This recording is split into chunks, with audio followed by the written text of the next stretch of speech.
certainly have fears that there is a serial killer at loose in Perth. Sarah Spears, Jane Rimmer, Ciara Glennon. And every time you saw a young girl walking by, you think, oh God, is she going to be the next victim? Now, one man stands accused. If police are right and Edwards is the Claremont serial killer, he's been hiding in plain sight for 20 years. When the bodies of Jane Rimmer and Ciara Glennon were discovered, it confirmed what everybody feared. A serial killer was on the loose.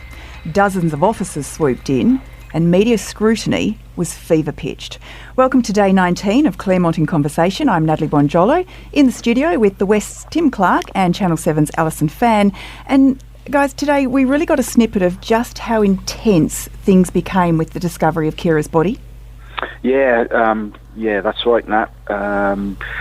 Mayhem was one word that was used. Organised chaos that I've written in the paper tomorrow, which is what it sounded like. It was organised, but there was a hell of a lot going on, a hell of a lot of people going on around both scenes. As we discussed yesterday, we heard evidence about the discovery of Jane's body, and today we heard more fresh evidence about the discovery of Ciara's body, which was obviously the third young woman that was missing. And the detective, Charlie Carver, who was the first detective on the scene, was probably the most sort of animated and most sort of visceral in his evidence when he described how he first got there and wanted to confirm, A, it was a body, B, it was a female body, and uppermost in his mind, of course, there was the fact that Ciara had been missing for nearly 3 weeks.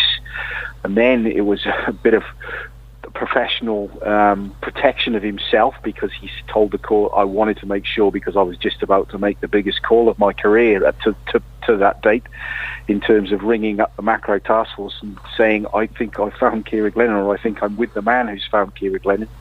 And then he said, after he had made that call, and basically half the world descended on this sandy bit of Eglinton, north of Perth,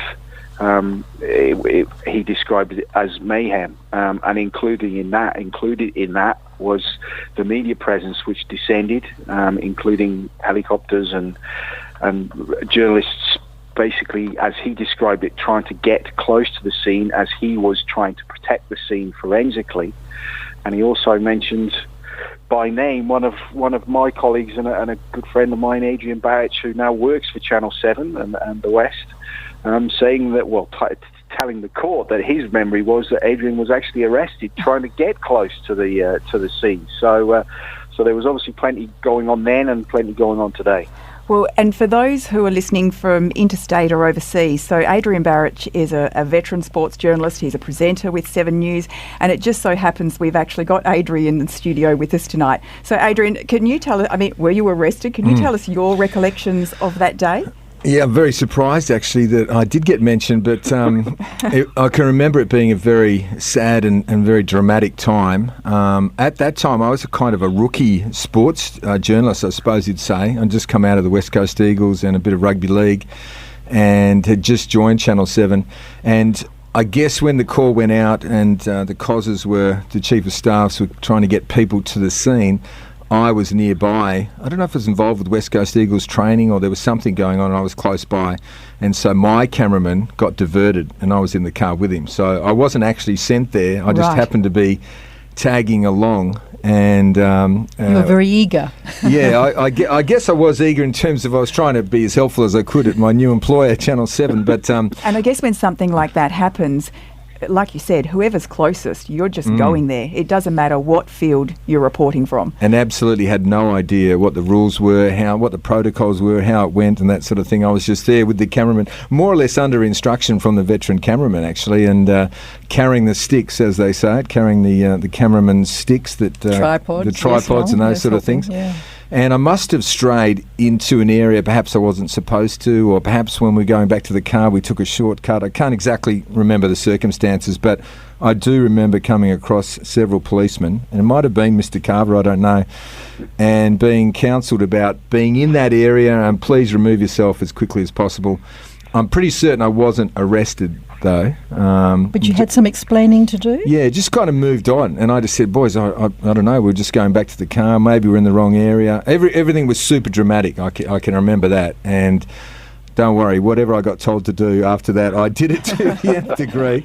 And I got in the car and headed back to work. But I had to tell the news director what had gone on. But I certainly wasn't arrested, but certainly asked to move on, or our cameraman was, and I was tagging along. And I guess I've got a profile, so the guy probably recalls that I was there. Yeah. And Adrian, do you, do you have a recollection of that day and when you did turn up and you got out of the car? Do you remember what that felt like and what you could see?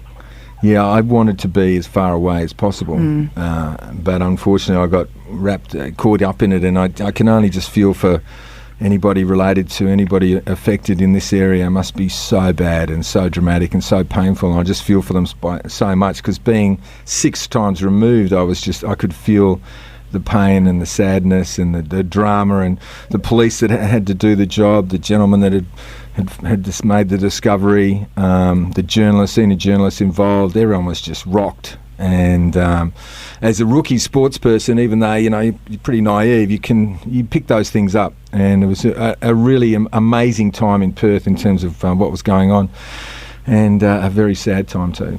Yeah, and that sense of foreboding that you would have just being in the vicinity of this. Ali, were you at work that day? I was, yes, and it was such a shock, because it's really. Then everybody knew we are definitely looking for a serial killer. That was probably you had the others, but this certainly cemented that feeling. And of course, what's happening now is that the movements of all the police and their activities on the discovery of those bodies are being scrutinised, and that is why Barra's movements came up today, because they're trying to, or the defence are trying to, find any discrepancies as far as cross-contamination might have gone, how close did they get. They're being challenged on how close they got, and so the police are under intensive scrutiny at the moment in this trial, being grilled about every movement that they made that day, and also with Jane Rimmer. Is there any chance that a journalist would be called? Only if he trampled on the scene, and they would be asking everything from, like, how close did you get? What did you touch? Did you touch anything? What clothing are you wearing? Because, of course, at the crux of this trial are the fibres, and anybody that was wearing the blue fibre pants or polyester pants the defence could be honing in on any discrepancy that they can find, or anything that could suggest there's some sort of contamination to the crime scene. And that's what the police are under extreme pressure to prove that they didn't go close, and they're being asked all the questions, like just how close. They're saying they never went closer than 2 metres at the narrowest, and mainly 6 metres away, and quite adamant that they didn't contaminate any scene. But of course, anybody else that was tromping over the area, would come under suspicion, I guess, in that way. Adrian, have you always had an interest in following this case, I guess, because you were one of those first reporters there on the scene? Has it always stuck with you? You've always wondered and thought, will this ever be solved? Or I suppose only in the sense of most people in Western Australia and Perth, and now that I've got children as well, you look back and go, wow. And I live in Claremont, I live close to Claremont, so it's all profoundly significant to me, and at the time it was as well. But I think Ali summed it up well, because that was the time when you thought, oh wow, there might be a serial killer, and that word started getting used. And but it was certainly cordoned off the area that I remember, and the police were extremely professional, and I was nowhere near anything that was going on, if you know what I mean. So, did it feel like mayhem? I mean, imagine the helicopter, I guess the Channel 7 helicopter. Well, the was media up, made it. All the media helicopters media helped, would have been yes. Yeah, make the mayhem, I think. Yeah, I didn't witness a lot of it personally, but I guess that must have been what was going on. I was sort of on the fringe. I think I was sort of might have been in the wrong area completely, but they're just wondering why I was there. So, the first fair call to them. Yes, the first thing the police were saying is to cordon off. To cordon off the area, yeah. It was a big area that had been cordoned off. So I wasn't trying to circumvent anything or get anywhere. I was just carrying the tripod. Were you a bit surprised when you found out today that your name had come up in court? Yeah, I was a bit surprised actually. Got a few text messages from Ali and Tim and from other media organisations, and the policeman must have an extremely good memory. I suppose, having played for the West Coast Yes. Eagles Yes. and I think he in knew the he was a AFL. footballer. Yeah, he might have been an Eagles fan, but Yeah. they were very good about it all, and I was extremely apologetic on behalf of myself and my cameraman. Well, thank you very much for coming in and having a chat and clearing that all up for us. And we'll let you get back to...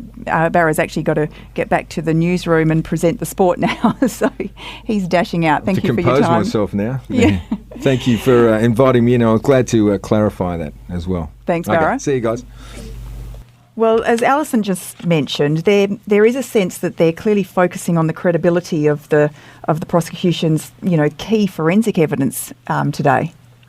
Yeah, so the defence are basically trying to poke holes in the continuity of everything, really. And where we're at the moment, obviously, is the discoveries of the bodies and the arrival of the police at those two scenes. And so every police witness has basically been asked so far, how close did he get? Did he touch anything? What were you wearing? What were you driving? Or what vehicle did you drive to get to the scene?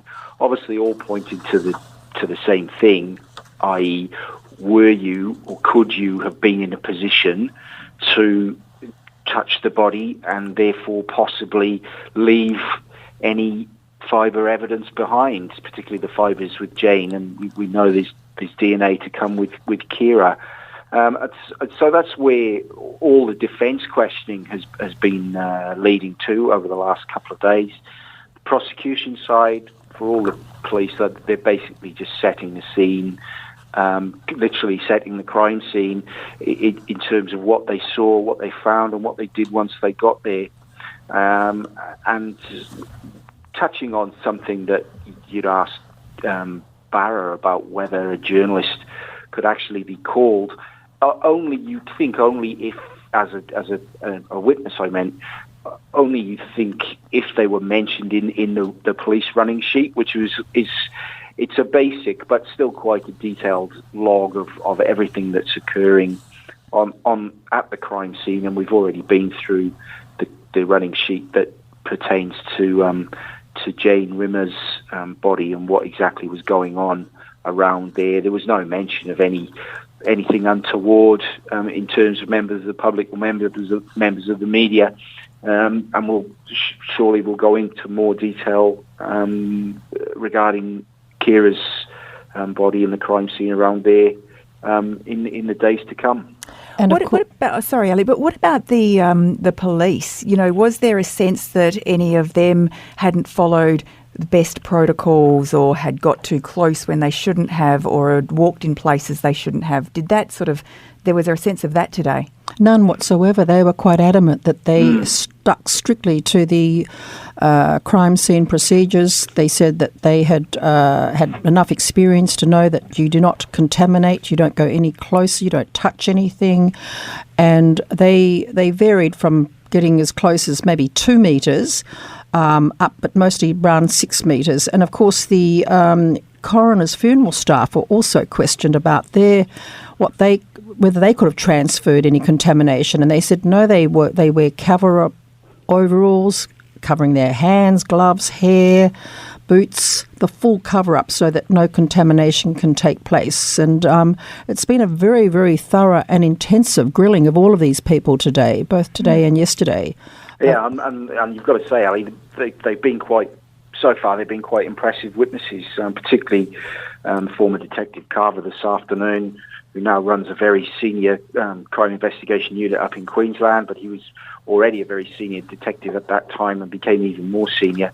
I mean, he was absolutely adamant. I mean, that was the basic thread that ran through his whole evidence was, as soon as I got there and realised what we were dealing with, my job was to get out of there as soon as I could and then keep everyone else out of there until the proper forensic persons, with the coveralls and all the anti-contamination methods that they would use, got there and could do what they needed to do. So as hard as the defence has been trying over the last couple of days, they haven't really landed a punch in terms of forensic sort of contamination.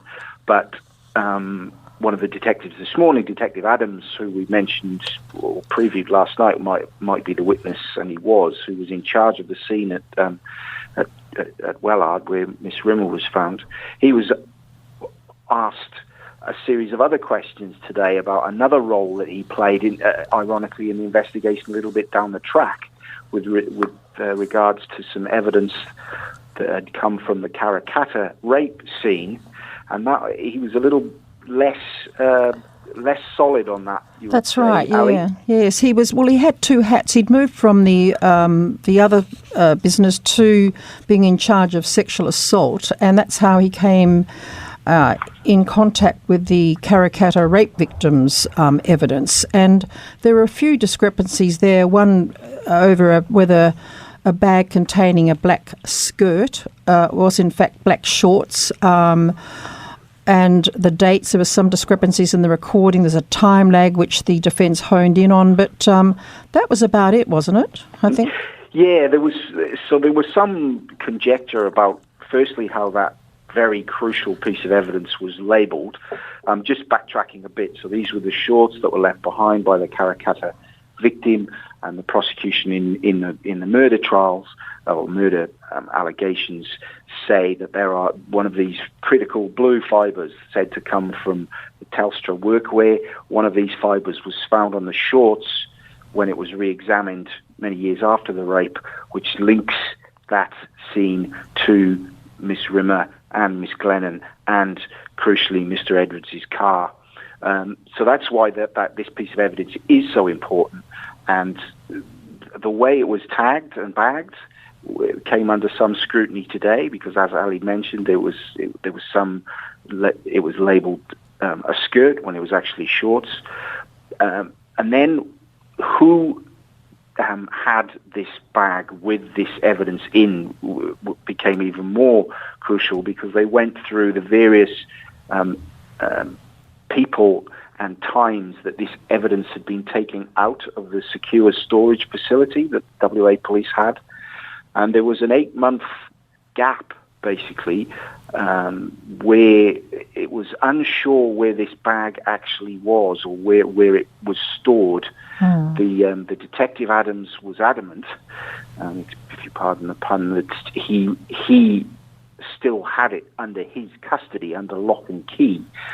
But the actual box had not been ticked as to, in the computer system WA Police utilised to pinpoint all their evidence, the box had not actually been ticked as to where it had been dropped off before it was taken out again. So it was actually the judge that first, Judge Stephen Hall, who pointed out this gap in the timeline that the computer had printed out as to where this evidence was. And he was very interested as to where it might have been and whether it was still secure, whether it was still under Detective Adams' custody, and why that box hadn't been ticked or that process gone through as to sign it in and sign it out. And that's the tenet of a lot of the evidence to come that we understand is continuity, where it was, who handled it, and whether there was any possible way the fibres and particularly the DNA could have got on it from another source other than Mr. Edwards. Yeah, because that's what the spotlight's on now, on the handling, the recording, the storage, the delivery, all of that, of all of this vital evidence. That's what they're really scrutinising now, and that's what, as Tim was saying, we'll be looking at for the next probably weeks. Well, it's months. A very fair question because, you know, you have this vital evidence and really nobody can actually say where it was for this period of time and who could have had access to it and what could have happened to it. Tim, I'm just curious, with these shorts, so did they describe how they were kept? Is it in some sort of a Ziploc bag or is it a sealed bag that nobody could access? Yeah, well, it's quite old school, actually, Nat. It's a brown paper bag. Yes, brown paper. that it was just folded over at the top, according to Detective Adams. It wasn't stapled or sealed, or it wasn't. It's not like No, it was just unbelievable, wasn't it? Yeah. Your With a red bit of prime suspect or writing on it. silent witness type thing, where you see these elaborate Ziploc plastic bags that can't be Tampered with. be opened without breaking a seal. In this case, back in it was originally obviously 95 was the rape when the evidence was first seized. It was just placed in a plain brown paper bag which had been written on in some sort of texter. That's right. And then another couple of labels had been affixed to it at later stages. And that was all it was. And then all these individual bags were apparently kept in the same box to keep all the evidence from the same case together.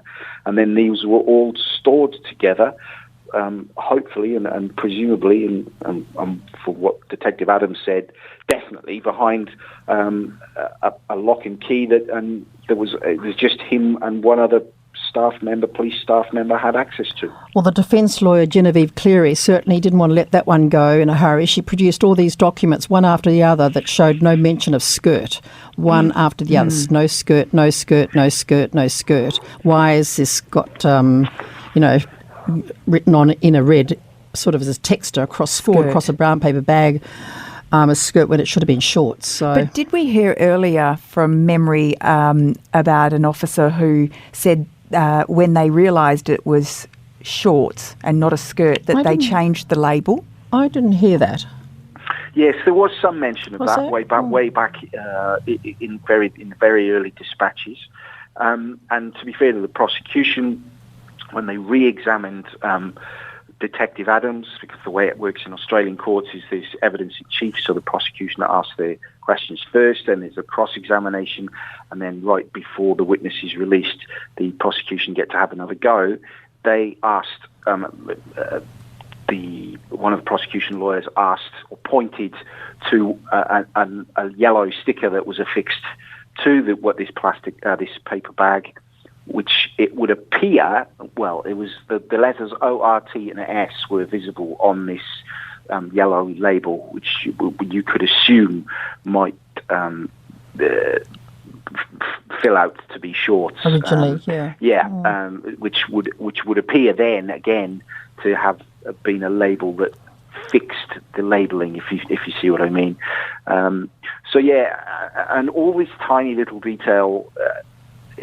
It will be quite tiresome and exacting to go through, but it's obviously very, very important to go through, particularly for the defence, but I mean probably more so for the prosecution, because they've got to prove the case.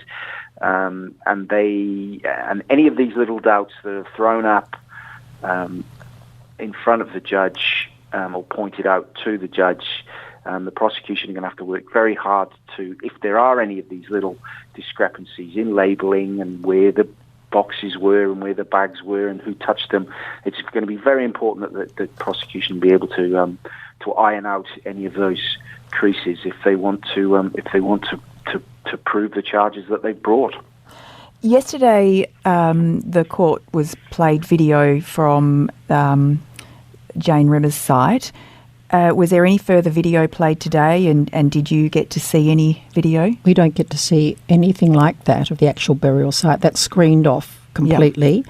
Yep. In fact, we're in the dark most of the time, because even when the witnesses are being asked, they're saying, well, is that in the left-hand corner of that photograph, is that somebody's foot or somebody's shoe? So we don't really know what they're describing. And in some way, we're quite relieved at not having to witness these very, very distressing scenes of the actual bodies. Yes, there was more footage shown of this site of Ciara's discovery, was shown to Detective Carver this afternoon, because he was attempting to describe exactly where he found the body, which way he approached the body, because he said that he even took the precaution of not stepping on the established little gravel path that was there in the bush for fear of maybe eliminating any footsteps or shoe prints that might have been there. So when he was approaching the body, they actually took the deliberate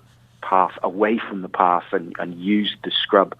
And so particularly Mr. Jovich, the defence lawyer, was trying to pinpoint exactly the direction that he'd come through. And in doing so, he played the video of that scene to the witness, and he described or attempted to describe the direction that he came from.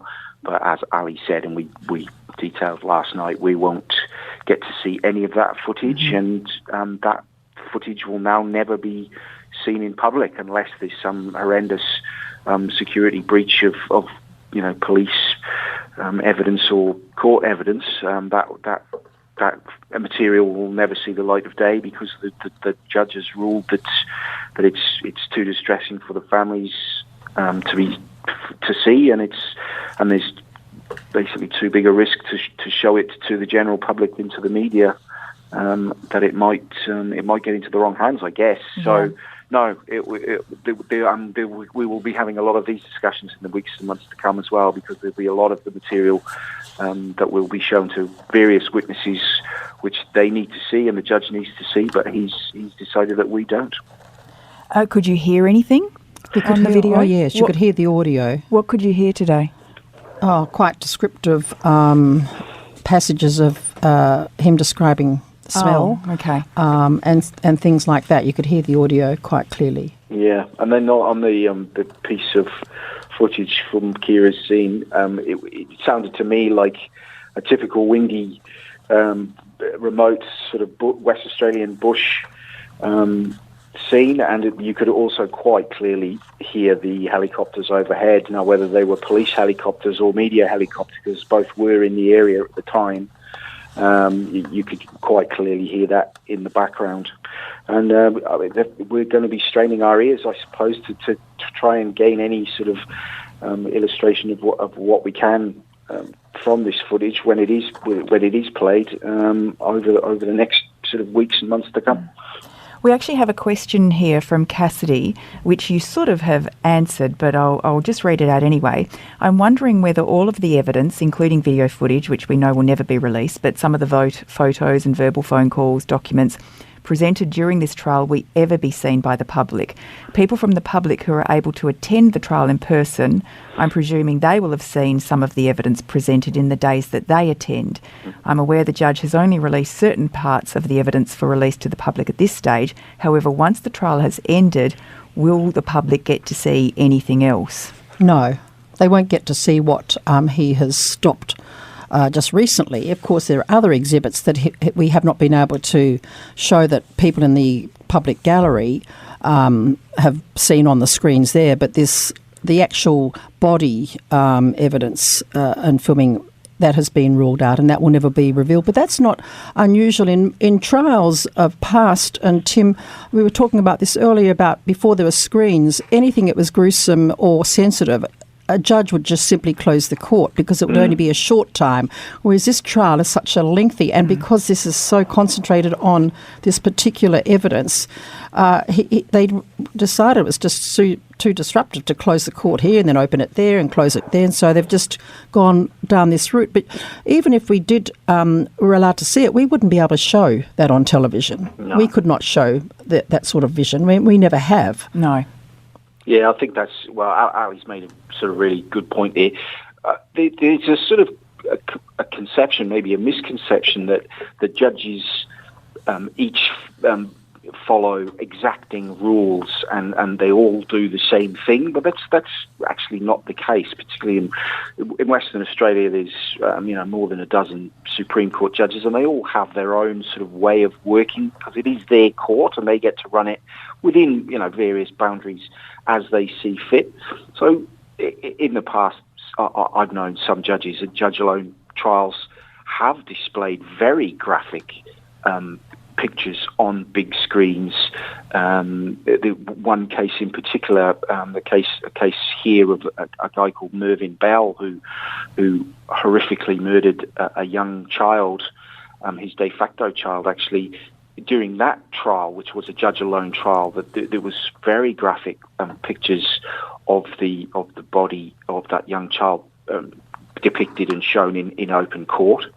But other judges decide, well, we'll only deal with it on a printed basis. So you'll only get maybe actual physical printouts of photographs, which are then shown to witnesses. So they're not. So the witnesses get to see them, but they don't get to be seen in open court. And other judges take the measures that Justice Hall has done this week and decide that nothing needs to be seen by anyone other than who needs to see it.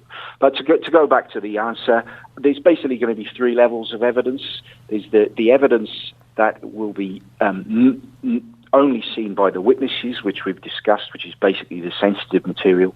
There's the evidence that has been and will be shown in court, which will be open to view by those in court, but then won't be released to public consumption by Justice Hall. And then there's the stuff that we as media have applied for and Justice Hall has ruled can be released to the public. So, and that is the only material that basically will be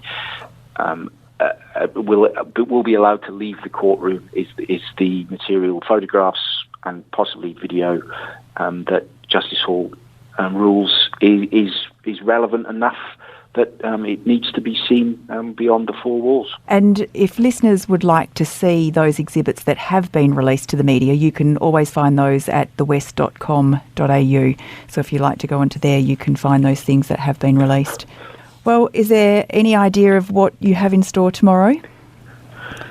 No, we don't know. I mean, we didn't know yesterday that it was going to be dominated by them all being sent out to get screens, but I should imagine we're still going through the actual possibility of contamination, so that'll still be very, very intensive with anybody that was near the scene. And it was a big team of detectives and support staff, coronary people, everybody that was involved will be questioned, no doubt. We think it'll probably be more witnesses to do with Jane's crime scene tomorrow and that. We did divert onto the one officer, or the first officer at Ciara's scene today. I think that he was on a video link from Queensland over the other side of Australia, and we believe that might have been to do with some availability of the link and availability of the officer, because he is quite a senior officer over there now. So we think we jump back now into some more detectives that were at Jane's the scene of Jane's body and what they did and what they saw. And I guess you're expecting so many of these people to be called as witnesses because, you know, as we've heard, you had something like, 20 officers and people descending on these scenes in a matter of hours. So all of those people would be called, right? Yeah, vast amount of police resources have gone into this case, and we just got a snapshot of that yesterday with the amount and the breadth of detectives that turned up within hours of Jane's being discovered, and we've heard from some already, and then we haven't even got to all the forensic staff members and experts that were also called upon and will be called upon again now to recall what they were asked to do in terms of pathology and dentistry to identify the bodies, and then in particular after the post-mortem was over, the storage of particular items, both physical in terms of physical body parts and also clothing and the like. I mean, that's that's probably going to pale in. We're going to think the police were short-handed when we actually get to all the forensic people that have been involved in both these investigations, all three of these investigations, for so many years. Very procedural stuff, but it's still attracting a very big crowd. The courtroom is packed. Yeah. It is extraordinary. Yeah, and the listenership to the podcast, I've got to say as well, is proving that this very high interest is of interest not only in Perth and Australia, but around the world as well. Yeah, there are 1 million of you who have downloaded this podcast so far, which is extraordinary. But as we keep saying about this particular trial, there is nothing ordinary about it. Thank you both. You can see Alison's news reports every night on 7 News, and you can get a very comprehensive coverage of Tim's reports in the West Australian each day. So if you'd like more information, make sure you go to both of those two sources. Thanks for listening, and we'll be back tomorrow with day 20 of Claremont in Conversation. This podcast was hosted by Natalie Bongiorlo, produced by Kate Ryan and Alicia Preedy, and recorded in the studios of 7 West Media. Audio files were provided from the archives of the 7 Network and the West Australian. Sign up for daily emails and all the latest on the Claremont trial at thewest.com.au. Enjoying this podcast? If the story behind the headline matters to you, then you can count on thewest.com.au to deliver. For more on Claremont the Trial, follow the live blog, watch the nightly news updates, and sign up for daily email updates at thewest.com.au. Subscribe now for just $1 a day at thewest.com.au.